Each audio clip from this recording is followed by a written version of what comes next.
जय श्री कृष्ण। स्वागत है आप सभी का मेरे YouTube चैनल पर। मैं हरिओम शर्मा आज आपको भगवान श्री कृष्ण की कथा सुना रहा हूँ। गोलोक धाम की सुंदर रचना और भगवान श्री कृष्ण की लीलाएं, इनको सुन करके भगवान श्री कृष्ण का आशीर्वाद प्राप्त होता है। सारे विघ्न दूर हो जाते हैं, घर में धन्य दान बढ़ता है। आमतौर पर सबके मन में यह लालसा रहती है, गोलोक धाम कैसा है, गोलोक धाम कहाँ पर है, वह किसका लोक है। गोलोक को हिंदू जनता सर्वश्रेष्ठ लोक मानती है।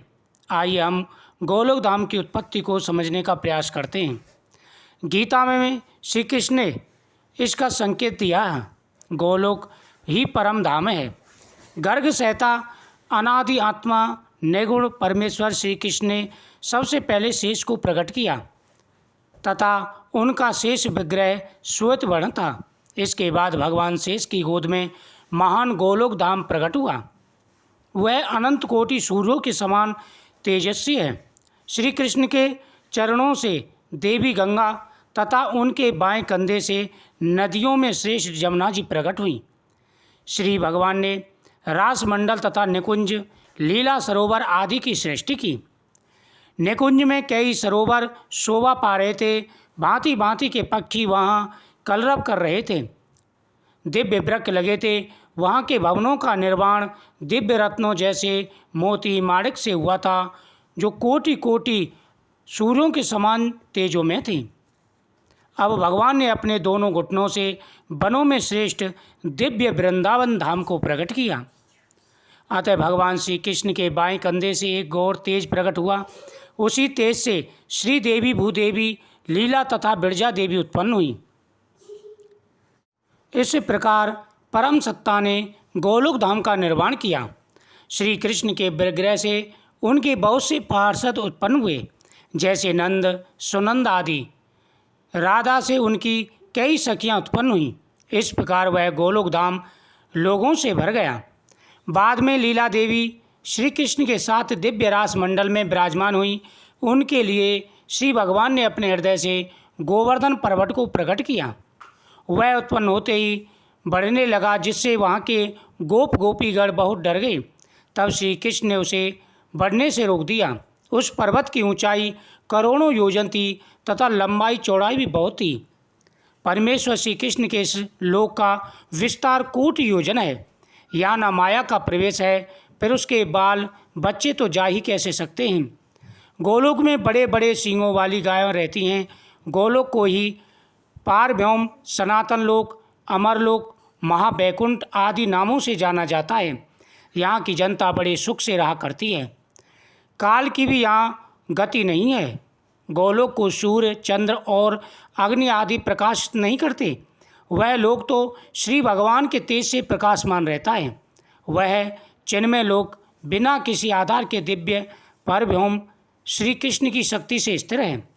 यह बिरजा नदी के उस पार त्रिपाद विभूति में स्थित माना जाता है। गर्ग संहिता, पद्म पुराण और ब्रह्म वैवर्त पुराण में विस्तार के साथ इसका वर्णन मिलता है। इसके अतिरिक्त महेश्वर तंत्र में, ब्रह्म संहिता आदि ग्रंथों में, देवी भागवत में इस लोक की चर्चा है। स्वयं श्री कृष्ण ने गीता में इसी लोक का संकेत दिया है। वेदों में इसी लोक का तात्पर्य रूप से वर्णन आता है। किसी भी पुराण, उपनिषद आदि में इसकी उत्पत्ति नहीं दी, परंतु महात्मा गर्ग ऋषि ने अपने इस ग्रंथ में इसके उत्पन्न होने का वृत्तांत बताया है। गोलोक के नीचे 50 करोड़ योजन दूर दक्षिण में वैकुंठ तथा वाम में शिवलोक स्थित है। यहाँ तो केवल हमें गोलोक धाम की उत्पत्ति के बारे में जानकारी मिली। गोलोक धाम करोड़ों सूर्यों के समान मौलिक रत्नों से जड़ा हुआ है। वहाँ पर सूर्य का प्रकाश नहीं पहुँचता।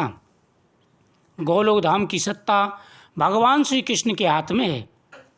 जो व्यक्ति भगवान श्री कृष्ण की इस कथा का, इस गोलोक धाम का श्रवण करते हैं, उनके सभी मनोरथ पूरे हो जाते हैं।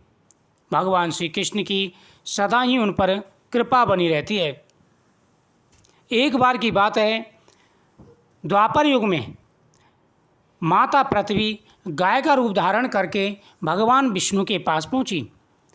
उन्होंने भगवान विष्णु से कहा कि हे प्रभु, इतने राक्षस दैत्य बढ़ गए हैं, अब मुझ पर उनका पाप सहन नहीं होता। अब कृपा करके उद्धार कीजिए और इस पाप को नष्ट कीजिए। भगवान विष्णु ने भगवान शंकर के पास गौ माता को भेजा। भगवान शंकर और भगवान विष्णु व सभी देवतागण इस उपाय को खोजने लगे। तभी भगवान विष्णु ने कहा कि हे देवताओं, तुम मेरे साथ महापरमेश्वर भगवान के पास चलिए, वही इसका निवारण करेंगे। सभी देवता भगवान विष्णु के साथ बैकुंठ से गोलोक धाम की तरफ चले। सभी देवताओं के मन में उत्सुकता थी कि जब ब्रह्मा विष्णु हमारे साथ हैं तो इनसे भी बड़ी शक्ति कौन है। सभी देवता उनके साथ चल दिए। तभी उनको करोड़ों योजन दूर से एक दिव्य लोक दिखाई दिया। इंद्र ने भगवान विष्णु से पूछा कि हे प्रभु, इतना प्रकाशमान यह कौन सा लोक है जिसके बारे में हम आज तक नहीं पता। भगवान विष्णु कहते हैं कि हे इंद्र, यह परमेश्वर भगवान श्री कृष्ण का गोलोक धाम है। सभी देवता दरवाजे पर पहुँचे। ललिता सखी से बोला। ललिता सखी ने जाकर के भगवान श्री कृष्ण से कहा और भगवान कृष्ण ने उनको अंदर बुलाया। भगवान विष्णु ने हाथ जोड़कर भगवान श्री कृष्ण ने कहा कि हे प्रभु, पृथ्वी का भार पापियों से भर चुका है। पृथ्वी पर बहुत पापी हो चुके हैं। अधर्म विषय तेजी से फैल रहा है। धर्म करने वाले लोग या पूजा पाठ करने वाले लोगों को मारा जा रहा है। इसलिए हम सभी आपके पास आए हैं, कृपा करके आप उद्धार कीजिए। भगवान श्री कृष्ण बोले कि हे विष्णु, अब किसी प्रकार की चिंता मत करिए, मैं इसका पहले ही प्रयोजन बना चुका हूँ। मैं शीघ्र ही गोलोक धाम में यह सभी देवताओं के साथ में और अपनी पराशक्ति के साथ में पृथ्वी पर अवतार ग्रहण करूँगा। गोलोक धाम में मैंने पहले ही यह लीला रच दी है, जिससे राधा जी को श्राप मिल चुका है।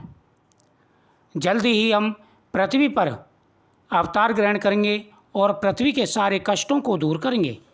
आप सभी देवता मेरे आदेश की प्रतिज्ञा करें। जैसे मैं आदेश दूंगा उसी प्रकार से सभी देवता अवतार ग्रहण करें। इतना कह करके भगवान श्री कृष्ण मौन हो गए। इधर भगवान विष्णु व भगवान शंकर भगवान श्री कृष्ण को दंडवत प्रणाम करके अपने अपने लोकों को चले गए। यह थी भगवान श्री कृष्ण की सुंदर कथा। भगवान ने समय आने पर भगवान श्री कृष्ण ने अवतार ग्रहण किया और द्वापर में सभी राक्षसों का अंत कराया।